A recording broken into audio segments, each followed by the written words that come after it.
Malik copper దండయాత్రకు వచ్చాడు కదా శ్రీరంగం దేవాలయం, ఈ దేవాలయాలన్నీ పడగొట్టడానికి. అప్పుడు శ్రీరంగంలోని ప్రధానమూర్తినేమో రక్షించుకోవటం కోసం అక్కడ ఆచార్యులు ప్రాణాలని పణంగా పెట్టేశారు.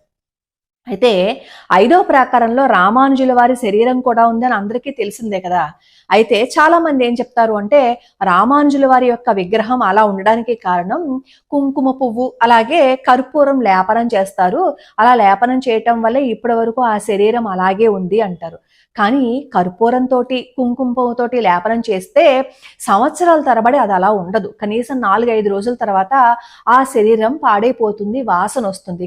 మాలిక్ కాఫర్ దండయాత్రకు వచ్చాడు కదా శ్రీరంగం దేవాలయంలో, చాలా హడావుడి చేశాడు. అక్కడేమో ప్రధానమూర్తిని రక్షించడం కోసం ఆచార్యుల వారు ఎంతో ప్రయత్నించారు. రామానుజుల వారి యొక్క మూర్తి కూడా ఉంది కదా, ఆ మూర్తిని సంరక్షించుకోవాలంటే ఏం చేయాలో తెలియలేదు. చుట్టూతో ఒక ఇటుక గోడ కట్టేసి రామానుజుల వారిని రక్షించుకోవాలని వాళ్ళు ప్రయత్నం చేశారు. మాలిక్ కాఫర్ వచ్చాడు, వాడేమో నాశనం చేయవలసిందంతా నాశనం చేసేశాడు, వెళ్ళిపోయాడు. సరిగ్గా 60 సంవత్సరాల తర్వాత ఆ రామానుజుల వారి చుట్టూ కట్టిన ఇటుక గోడని పగలగొడితే ఆ మూర్తి అలాగే సజీవంగా ఉంది.